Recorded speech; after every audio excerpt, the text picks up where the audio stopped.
Welcome to the party. I'm Sam Ekstrom of Locked On Sports Minnesota. Just reading the room, I'm guessing people don't want to hear Russell Wilson gloating today from me. I'm Luke Braun of Locked On Vikings, and look, the Vikings did not get jobbed by the refs, but my God, the Lynx did. I was kind of hoping I'd go before Luke. Eat it! No, I was also disgusted by the display yesterday. The Lynx got absolutely jobbed. Awful. Oh, I'm a Locked On Sports Minnesota podcast. It's endless Minnesota Vikings talk with the diverse voices of your local experts. It's time for the Minnesota Football Party. It's your guys hanging out talking next level Vikings football. So join in with Arif Hassan, Locked On Vikings Luke Braun, Superior Sports Talk's Luke Inman, and Vikings insider Sam Ekstrom, plus the biggest names in Minnesota football for the Minnesota Football Party. And it starts now.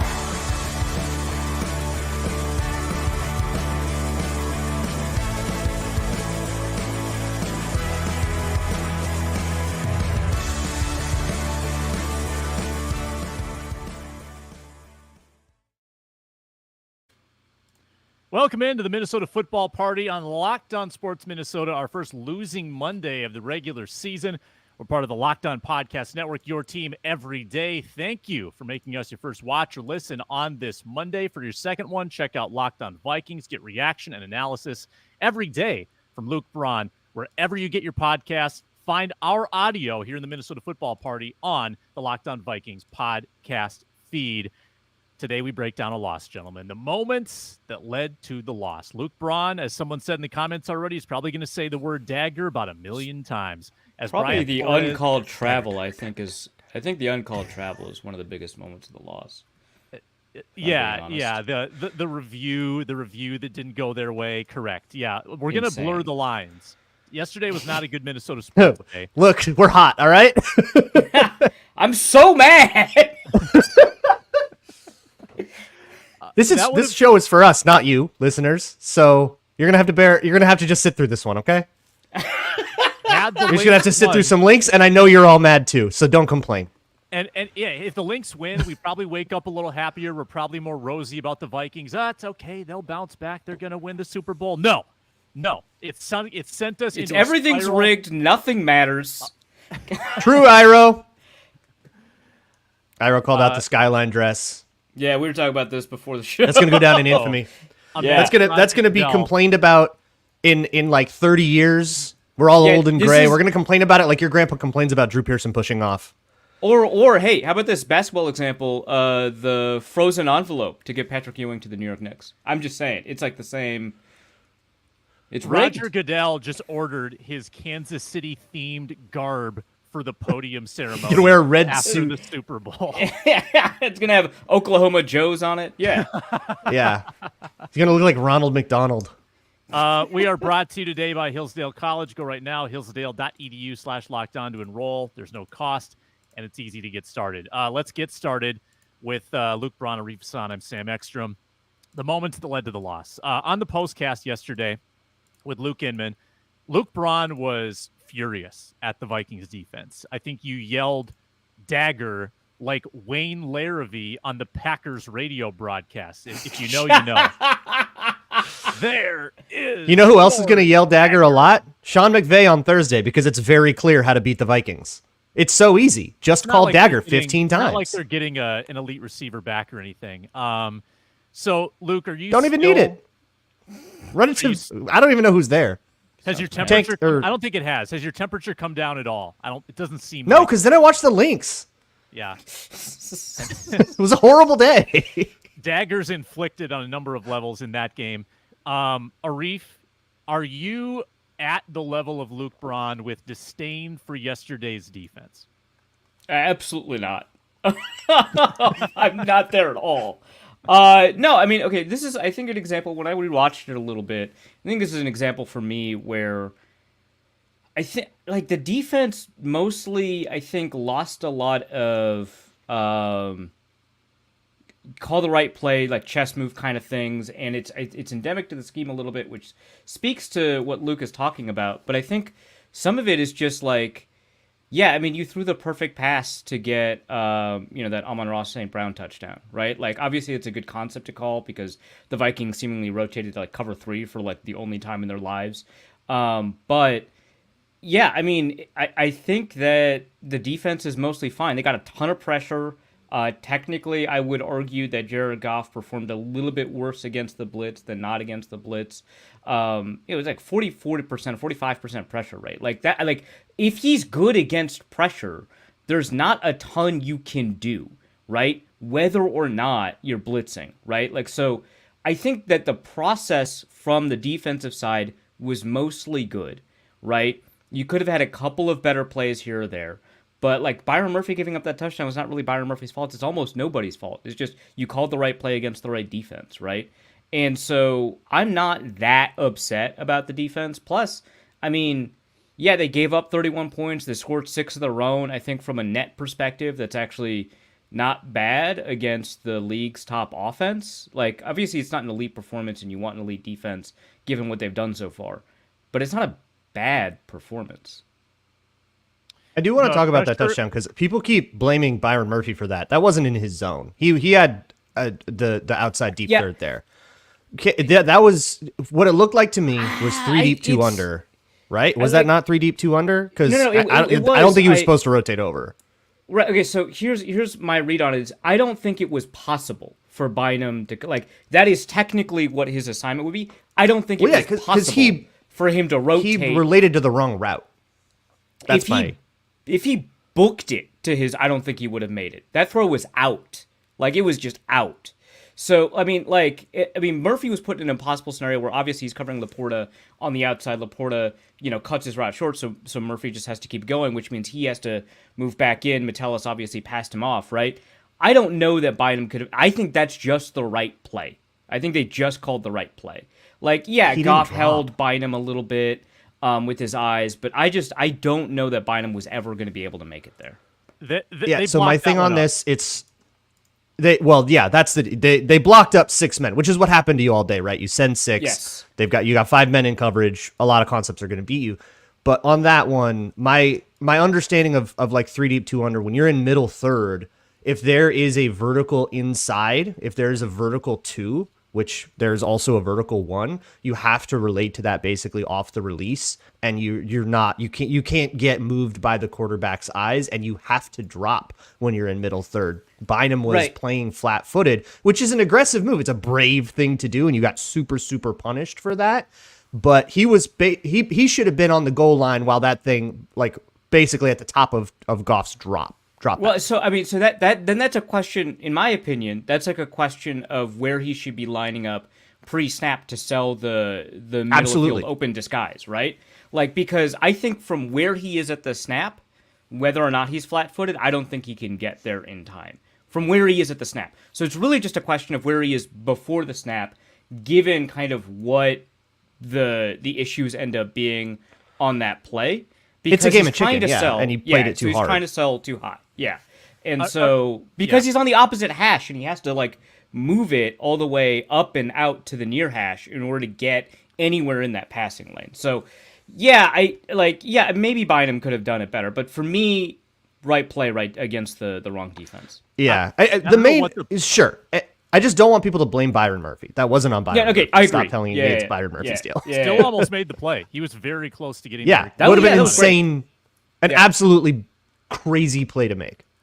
Goff is on one right now, and I don't know what the correct choice was yesterday, but they had a season-high blitz rate, 59%. On blitzes, Goff was 15 of 16 for 165 and a touchdown, got sacked one time. When he was under pressure... So, again, blitz different than pressure. So they blocked up a lot of the blitzes. When he was under pressure, 11 of 13 for 156, 1 touchdown. He was just insanely good all day. And this was a going in, and if you take into account this week's stats, this quarterback is the most accurate passer under pressure in the league and the most explosive passer under pressure in the league in terms of yards per attempt. I don't know what the play is against this offense because they're so good at blocking. The quarterback's on a heater. You are really in a bind against this Ben Johnson and this group. Like, I'm super impressed with the Lions. That's a huge takeaway for me. Lions are really good. Lions are really good. So I mean, and that's like I think one of the things is that the Vikings are a good team. They're not a great team. A great team takes care of this kind of stuff a little bit more consistently, and that's fine. The Vikings being a good team is way better than where we expected them to be at the beginning of the season, so it's like really kind of about where your expectations are. But yeah, I mean, this is going to happen to good teams against good teams. You're going to lose close games. Lions are a good team. Yeah, I don't think losing to the Lions in itself is like some existential horror, but I think it does. You're worried about kind of these looks being have a blueprint. Yeah. Yeah. Well, the blueprint's been out. It's the same game plan the Jets brought. It's the same game plan the Packers brought, and those two teams got lots of looks. But sorry, Jordan Love and Aaron Rodgers, the quarterbacks aren't as good as Jared Goff. So if you have somebody who can actually hit dagger over the middle consistently, and not Jordan Love who's just going to heave up a moonball to Byron Murphy, like as long as you have a quarterback that isn't an idiot like that. Then you can beat the Vikings.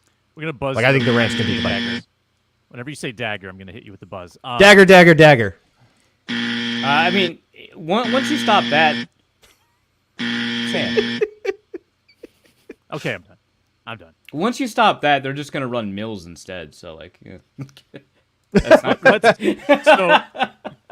That's exactly what I want, though. Make them change into something else. Teams can run the same play on you 15 times in a row. That's egregious. Punish it. So other than the D word getting them in deep trouble. You mean dagger? Yeah, I'm not going to play this game. Wow. Looks like Luke won the contest there. Thwarted it immediately. Down that fast. Called your bluff. No, other key plays in the game, particularly I think on offense, that I watched back with a scrutinous eye. The 3rd and 4 miss when you need 2 first downs to win the game. You got 0. 3rd and 4. Some talk of Justin Jefferson and Jordan Addison kind of getting stacked up on that side of the field. I don't think it was a route mistake. I don't like. I think because if you watch Addison actually looks like the first read. Robertson is all over him. He runs that route with so much confidence, and Darnold looks right to him. Jefferson gets jammed up by Davis downfield. Maybe he wanted to get deeper and create more separation and have 2 kind of outcutting sideline routes with Addison and Jefferson. I don't think it was, and it turned into a bit of a scramble drill because Darnold kept fading out to the sideline. Addison actually turned back inward when he didn't get the initial throw. I don't think it was a route mistake. I think that was just the design, and Jefferson maybe didn't get deep enough, and Darnold didn't get to release it very early in the route. I think that it was just a kind of a bit of a broken play and then an inaccurate throw. How did you guys read that play? Yeah, just took too long. Yeah. For whatever reason, it took too long. That was my read on that play. Yeah, I mean, the Vikings have been training their quarterbacks to take a long time, and sometimes that's just going to be the product of that if you don't get like some of these timing routes out on time. Like, I mean, the Vikings are not, despite what you would expect a West Coast team to be, a timing offense. Like, they'll wait and let a guy get open. They tried to be. You're right. Yeah, Darnold didn't really do that. The problem is when you're in that mode of operation where now timing does matter. You really don't have the reps to throw with the anticipation that you need to. So. Yeah, I think it took too long. 2-point try. This one, great defense. I saw people getting on Darnold for the throw. There was no throw. This was supposed to be Naylor. To throw the ball. Naylor was a well-designed play. Naylor was at minimum supposed to kind of rub past the DB and create a screen or just divert him entirely. Branch just read it beautifully. Addison was cutting back inward. And Branch there was absolutely nowhere to go with the ball. That's not on Darnold. That's not on the play call. I think that was a great defensive play.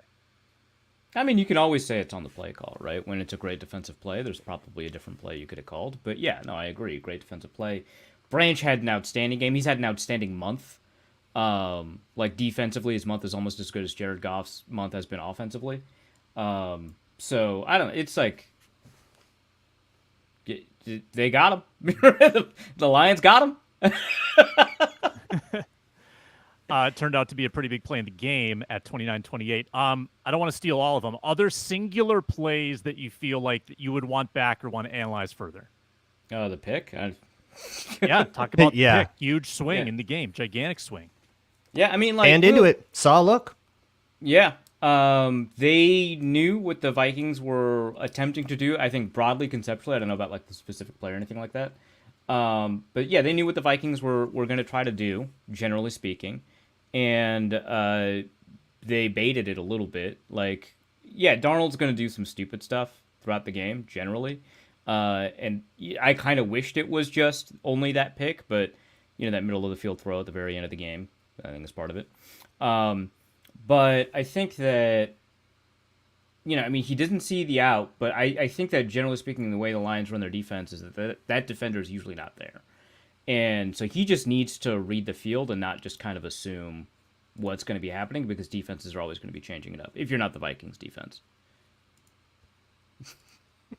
Who would change? Coverage. They run 4 coverage. Like, let's not be. Yeah, no, that is the weak spot of the Flores thing. Is everything is disguised and everything is exotic, but once it all declares, there's like 4 different things they can be in, which is easy to game plan for. Yeah. You just have to get to those concepts, which Max Protect is a way to do it. Yeah.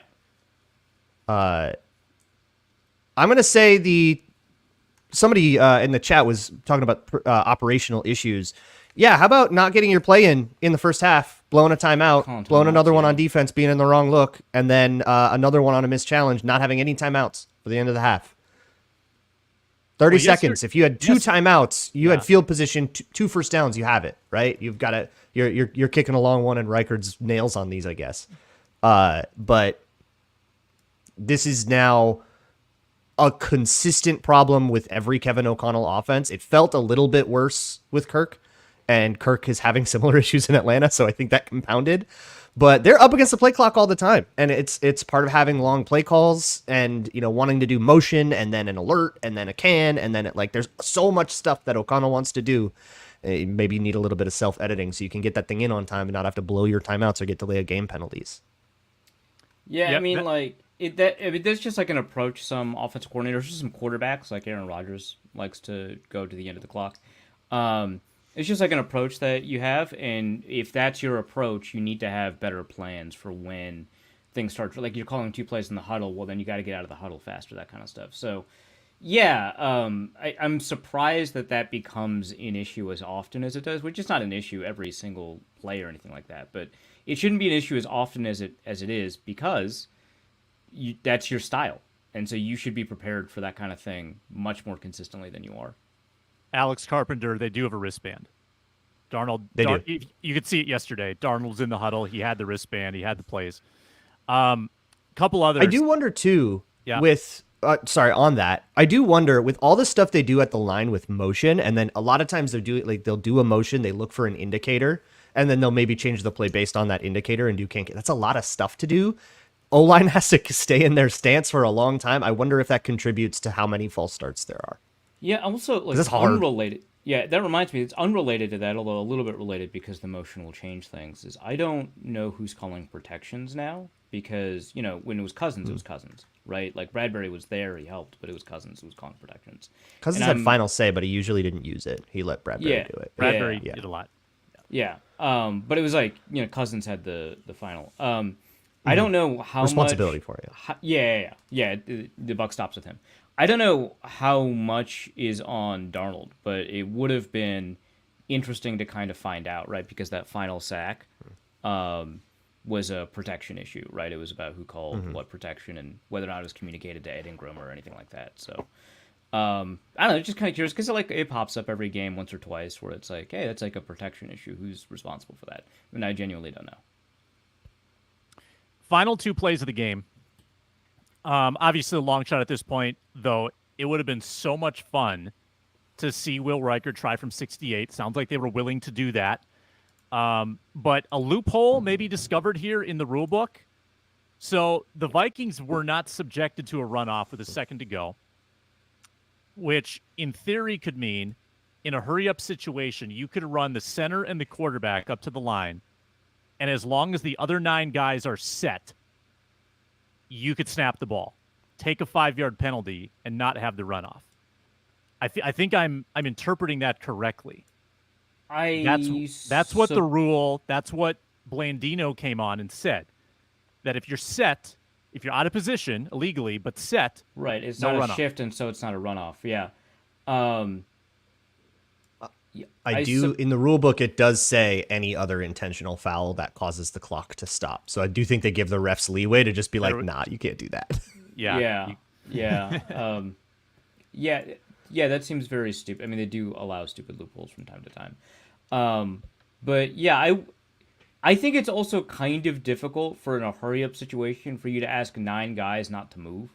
Like that's like a tough thing to orchestrate. You'd have to practice it. They had Aaron Jones 5 yards behind the line. I think Arif, you pointed that out, or Ben Gessler that did. was hilarious. Right. Yeah, he was on the moon. Yeah. It was an arena football setup. Mm-hmm. Just run the waggle, dude. You're fine. Honestly incredible. Like, Naylor gets up with 5 seconds on the clock, and they got the thing spiked. Almost unbelievable that field goal could have been a possibility. Yeah, it's just there should have been 4 more seconds on the clock, right? Like, you can't. You took 6 seconds. It took 6 seconds for the ball to get out of his hand, right? And if that happens, the ball has to go to the sideline. Like, that's insane. You have to be in that situation. If you're running that, you have to be, okay, one read and sky it. Like, one read and sky it. You can't be sitting there bouncing on your toes looking for an opportunity. You've got another down. What do you think, a touchdown's going to break open? Like, come on. And he was operating slowly, like brain operating slowly all day long. So we've got a couple. Actually, let's hold this till after the other side of the break. Are we sponsored by 5 Hour Energy today? That'd be a good place to drop the plug. Like, maybe you should have had a 5 hour. Darn. Oh, well. Just bad. So some of the comments are saying they think Sam Darnold held the Vikings back yesterday. And I want your guys' opinion next on the Minnesota Football Party.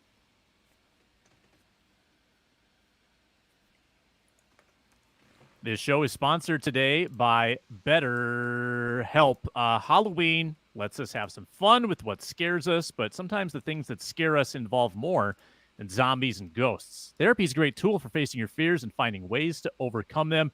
Sometimes the scariest thing is not facing our fears and holding ourselves back. So if you're thinking of starting therapy, give BetterHelp a try. It's entirely online, designed to be convenient, flexible, suited to your schedule.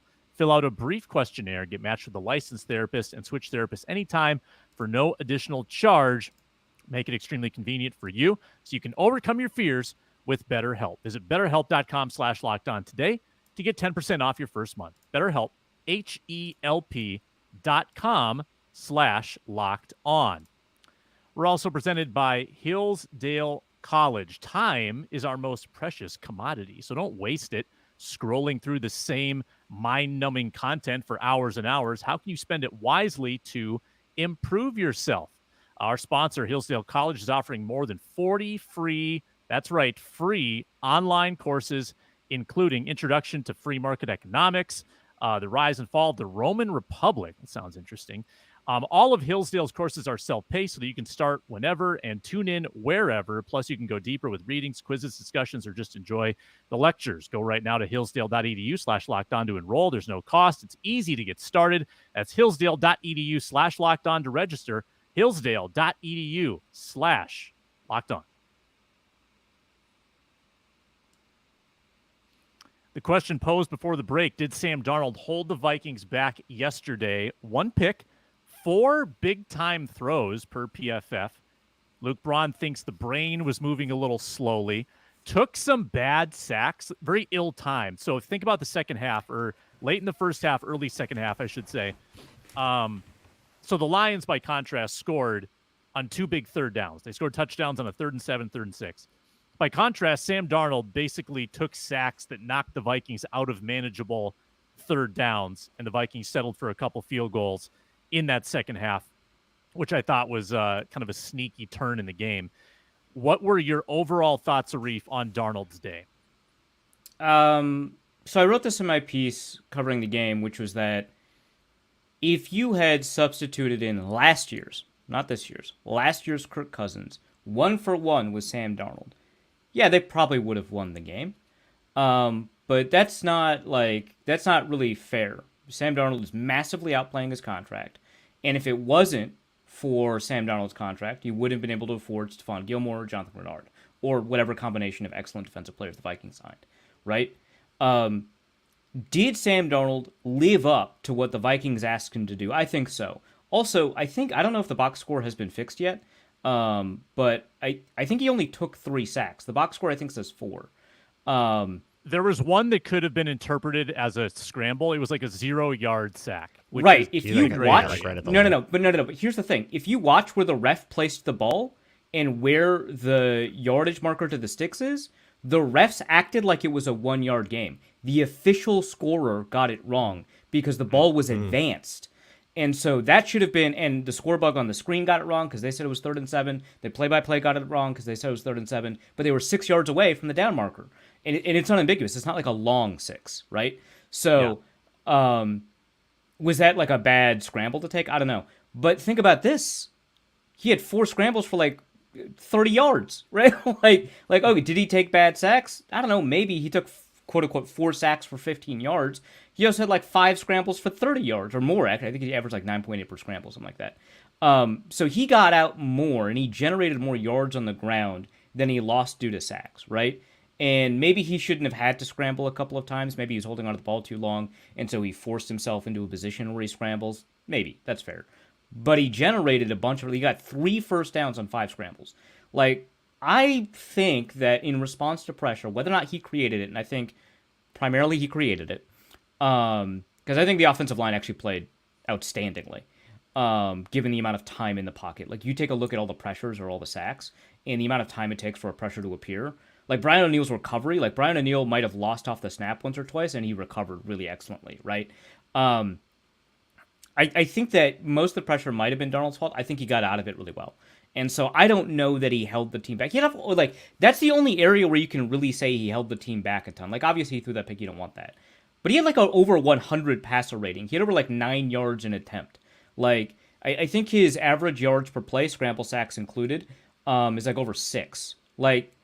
which is well above the league average. Like, I think that he definitely did not hold the team back. He played like a $35 million quarterback. He didn't play like a $50 million quarterback. Oh, no.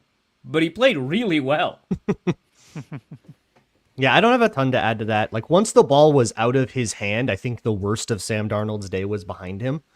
Like, from that perspective, 1 pick, a couple of misses, but it was a perfectly sensible day once he actually had decided and chosen to, like, pull the pin and throw. The interception's a bummer. He canned into that. He very clearly thought that they were going to have some kind of single high look. I don't remember what they presented to him pre-snap, but it was not single high. It was too high. He didn't react to that at all. He should have progressed, but instead he just kind of locked in and forced that ball in with a lurking safety. You just can never, ever, ever do that. But you know, you can kind of name the 2 or 3 plays that you're like, wow, that was really bad for him to throw. But the bomb to Addison, a whole bunch of throws to Jefferson that were just absolute seeds. The touchdown to Jefferson was an absolute seed.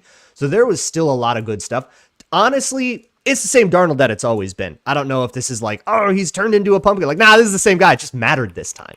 So it feels different. Yeah, he actually... So this is obviously not his best game of the season. This was better than his previous 2 games. Yes. Right? Like, way better than the Jets game. Yeah, definitely better than the Jets game. He was 22 of 27. Put him inside his own 10. That's where he thrives the most.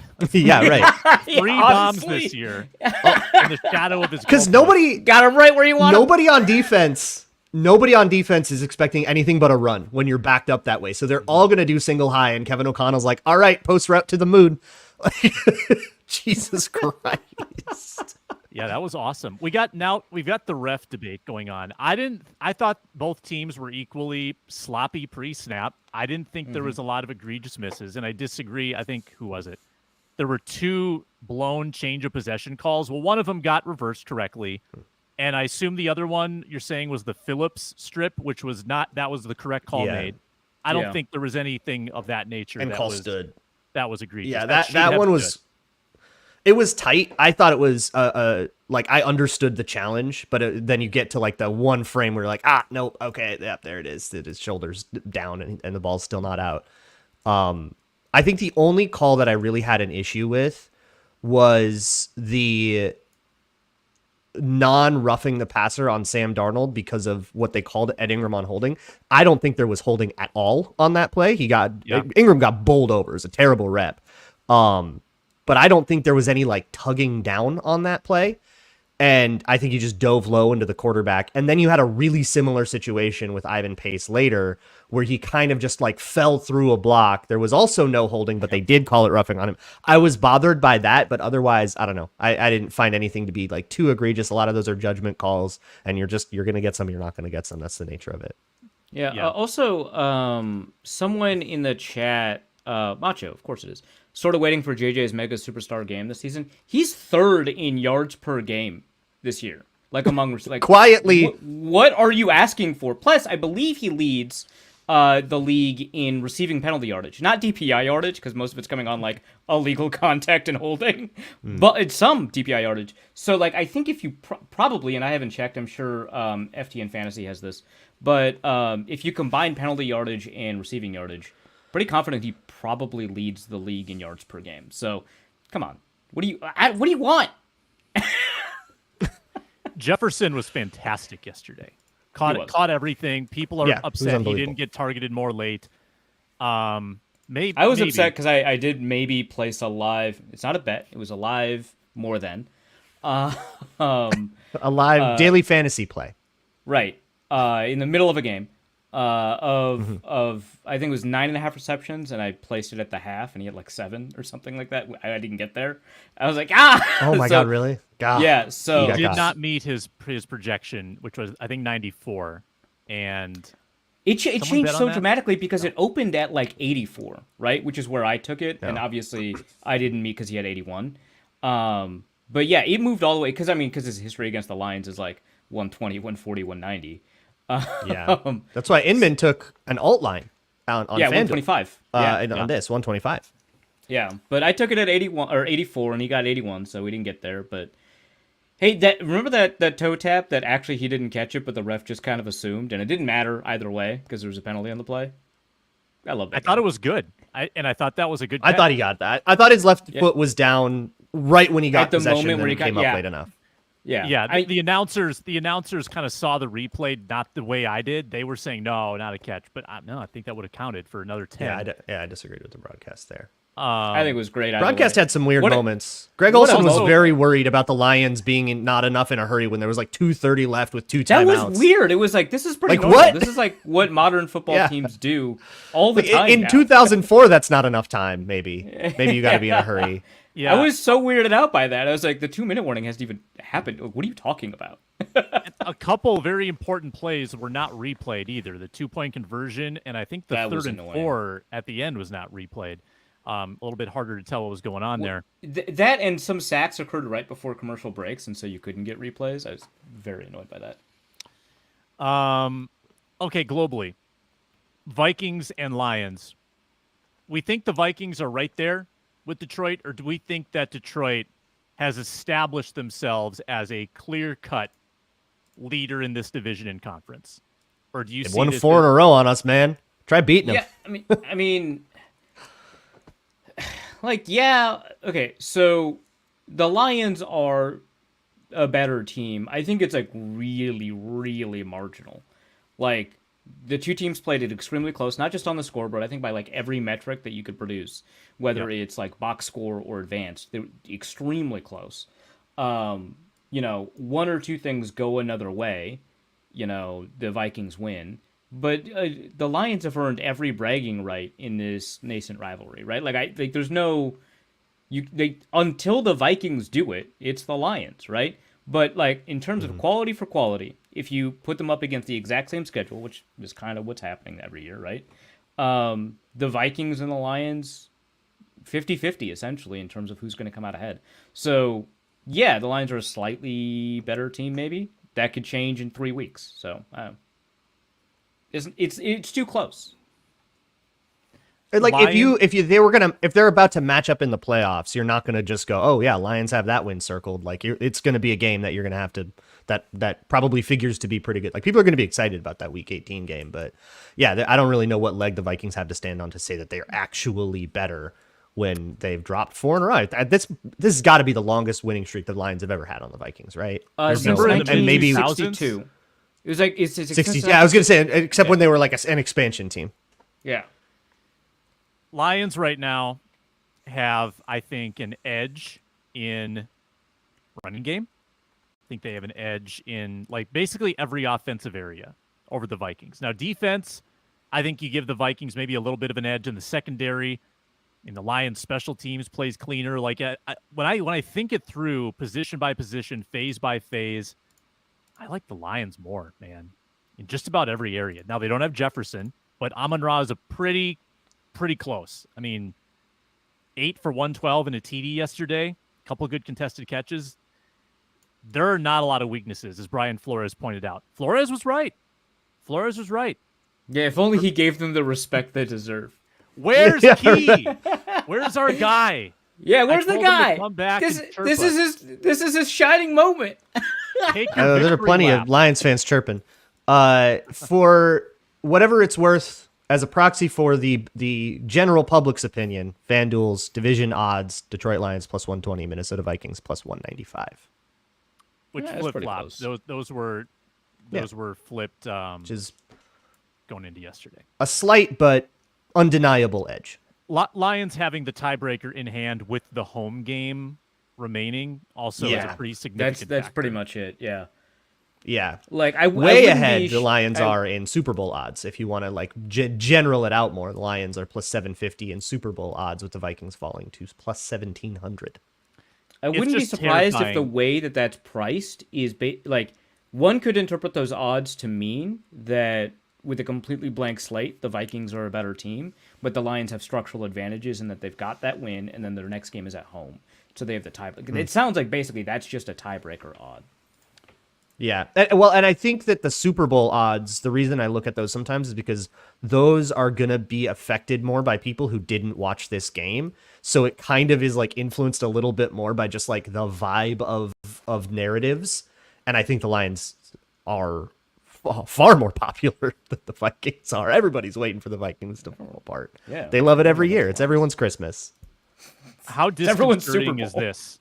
It's everyone's Super Bowl. The Vikings are a game away from being out of the playoff picture. Philadelphia 4-2. Philadelphia 4-2. They'd be 5-2.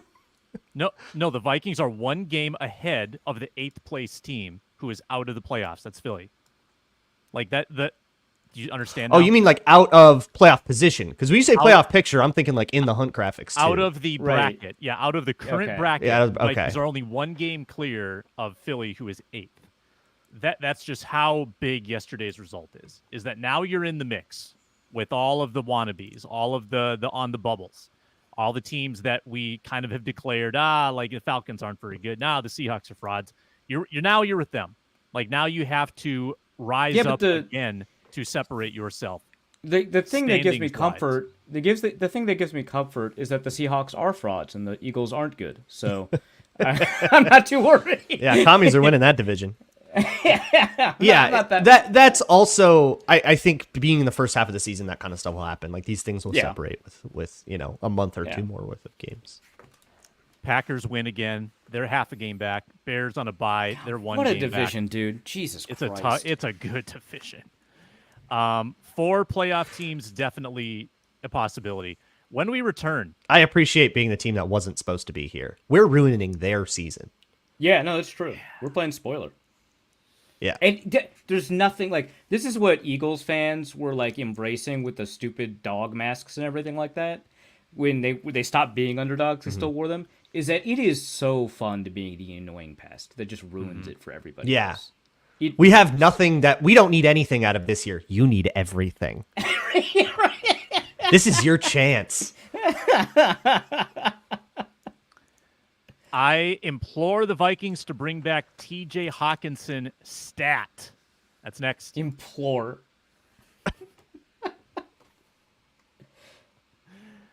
We'll also update you on our Week 7 picks via FanDuel coming up shortly, because at FanDuel you can get a big return on your money at America's #1 sportsbook. When you have that hunch, you say, I feel like I could make some money on this hunch. Where do I go?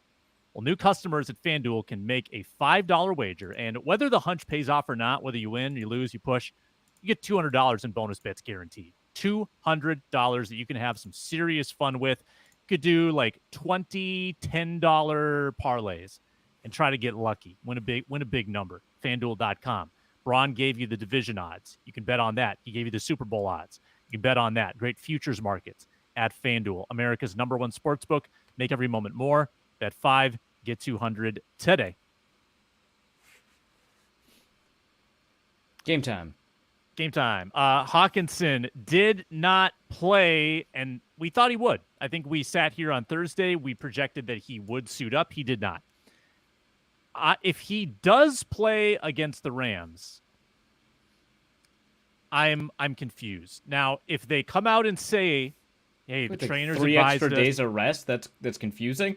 That is confusing to me. It's a weirdly specific spot, but I guess if that's how it worked out.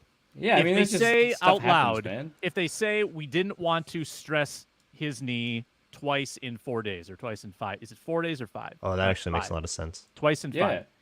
I will respect that as the rationale. But if this was like some weird part of the plan, did someone say that they were hesitant to put him back against the Lions, against the team that injured him on the same turf? No, Sam, stop that's never a thing. No, that's I thought not. no. Someone told nobody's me scared that was said. Maybe or that was reported by who? as. Yeah, no, I'm gonna need a citation there. All right. Well, the person who told me is the 4th host of this show, and he's not here today. Well, I trust whenever him he the figures out least. how to turn a Finman to corroborate. That's Maybe saying something. I'm on this show. Maybe he got fooled by Adam Shetfer. But Yeah. I want Hockenson Might have back been now. NFC North newsed. Johnny Munt is like the Two S's. 34th most productive tight end in the league, and I didn't expect him to be top 5 or anything. By receiving, we got it. By receiving yards per game. Yeah. And he's probably not even that. That's probably like generous to say he's the 34th. Whatever. That's best not his tight job. end. I don't care. Yeah. That's not his job. They're running different personnel. It's not. This will not eat into Johnny Munt's playtime as much as it would. I mean, it'll also eat into like there'll be less Jalen Naylor, for example, too. Yeah, like, basically. Yeah. That they're sort of remaking what Hockenson would do in the aggregate. They aren't really 1-for-1 replacing him. Like they were when Addison was hurt, at least they were having Brandon Powell do a lot of the like catch and run stuff that TJ Hockenson would do, but they're having Josh Oliver do some of the blocking stuff that TJ Hockenson would do. So they're kind of piecemealing his role into a whole bunch of different role players. But I think with Hockenson out, you're just going to see a lot of the same 11 or 12 personnel just kind of rotating back with the occasional CJ Ham. Hockenson returning could be the spark, Macho Meach, that opens things up for that big Jefferson game you've been wanting. Again, I'm not that mad at Johnny Munt. I just want what TJ Hockenson offers. I want the ceiling of TJ Hockenson. I want the ability to own the middle of the field. And if a team is going to, give you the right look, you can just abuse that over and over again with a guy that's going to make the play. That's what I want in TJ Hockenson. And I think they've sorely missed it to be like in these third down situations. For sure. Yeah. That's your safety net. So I hope this is the game. Cooper Kupp's coming back on the other side. I hope Hawkinson's back in this one. He gets 10 days after this game. He's been practicing. This has to be the game where Hockenson comes back. You made that sound like an ultimatum. I'm pounding the table. This must. Yeah. We're going to fire a trainer again. Okay, well, this is what infuriated me with Jefferson's rehab last year. And you got mad at me, Luke, and I still maintain that they slow played that way too much. And I think you were proven pretty directly wrong on the Netflix show. That was just how the hamstring healed. Controlled by the team. The team edits the show. That's true. Okay, I don't think that's true. Did you see what they ddid to the Raiders on that show? Well, No. okay. I don't know how much control the team has. I'm not speculating. They get a copy and they say, we don't want this, we don't want that. Literally true. Yeah, they'll pull out like their trade secrets. They'll blur out their play calls and stuff, but I don't think they're capable of running PR on Omaha Productions. Because if they were, then the Devontae Adams parts would have looked a lot different. They also didn't we learn something about Amon-Ra? What did we learn about? Okay, first of all, I don't even know what take we're making fun of Sam for about the Netflix show. Second, what did we learn about Sam? So did you think they were sandbagging the hamstring injury, or did you just think they were being overly cautious? I think they were. I think that they decided in advance that it was going to be the game that it was that he'd return. I don't think they took into account that. That's usually how it goes. They have a rehab plan, and they say we anticipate it's going to take like this long. Yeah, and I don't think they took into account that, okay, well, this might, number one, he's doing really well. Number two, he's practicing. Number three, this is a super important stretch for us. Like, I think that they really slow played that. So I think are you saying they don't adapt their approach once new information about the injury comes in? I don't think there's any evidence to suggest that at all.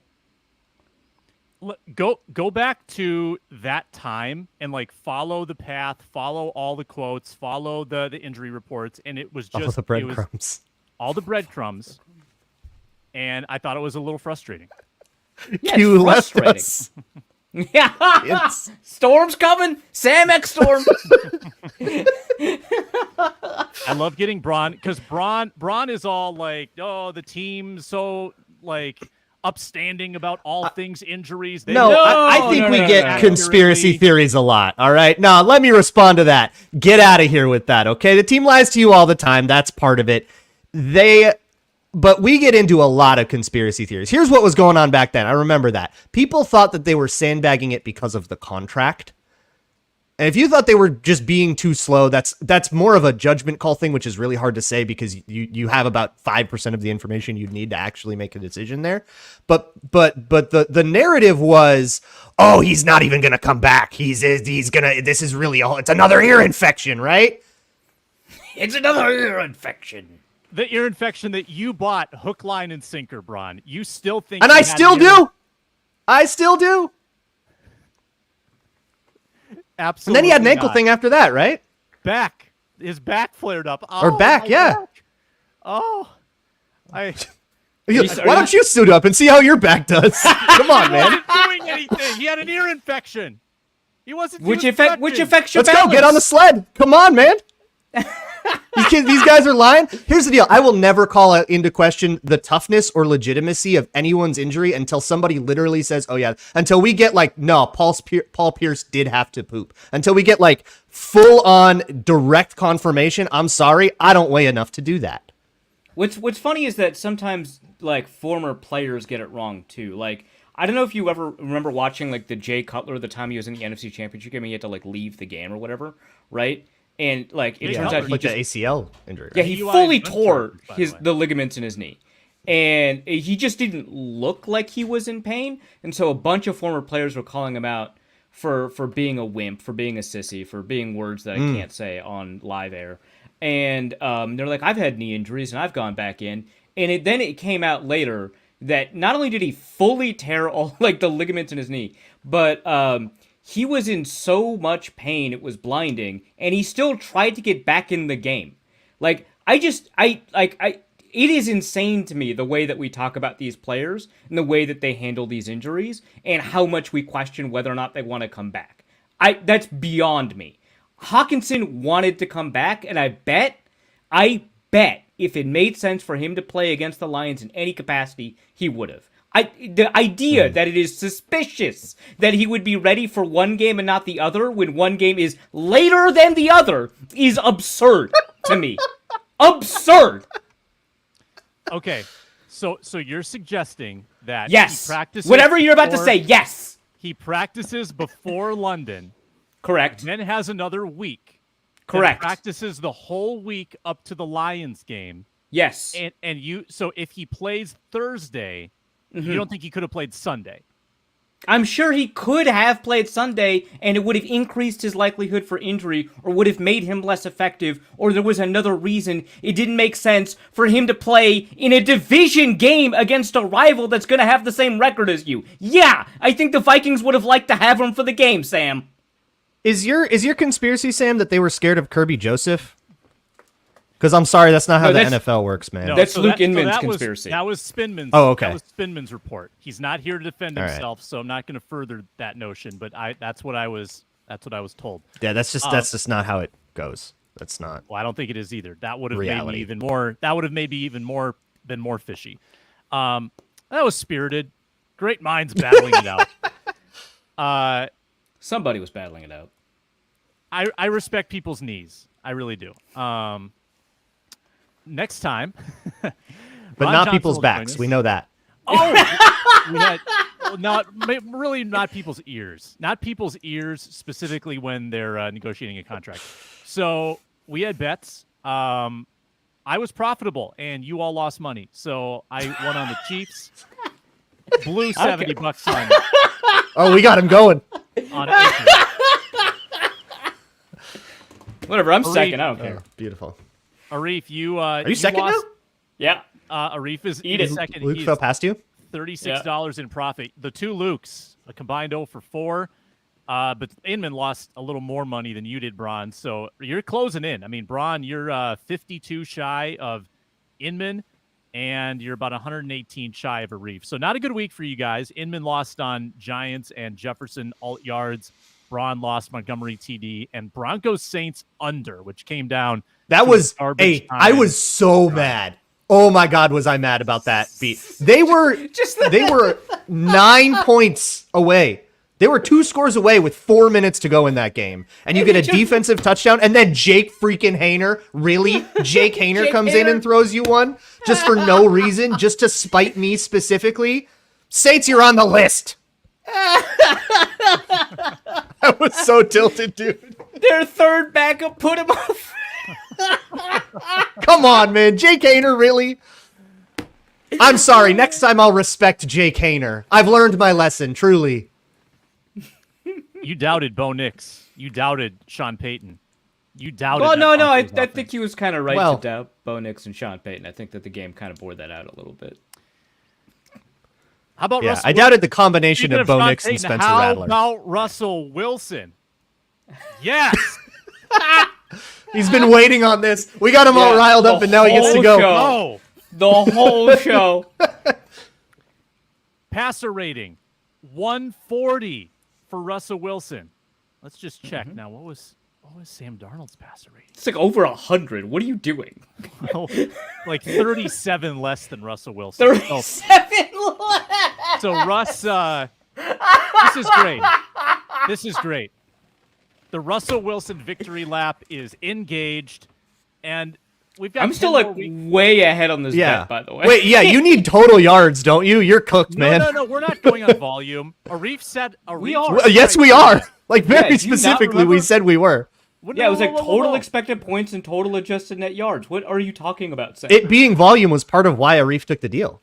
Well, now we have to go back and get listen back to what you said, because this was probably the week before the season. You agreed to it. It was phenomenal. I did, but I'm pretty sure it was not volume, because we knew that we used advanced stats and then applied volume to the advanced stats. So total adjusted net yards, total expected points added. All right. Well, I'll go back and check after the show. I will let you know. But the comeback has begun. Russell Wilson versus Sam Darnold. And this is probably the time where we end the show before I get piled on much more. We'll be back Thursday. Bail. Let's go. Let's get the heck out of here. Abandoned. Be like Sam Darnold and bail. 3 first downs. I was hiding under my shell in the first half with Russ, and then 34 straight points, no big deal. George Pickens, it's like 2 completions in like the first 13 minutes or something like that. Take all the Pittsburgh overs. Their passing game has come to life. Let's go. That's actually probably not bad.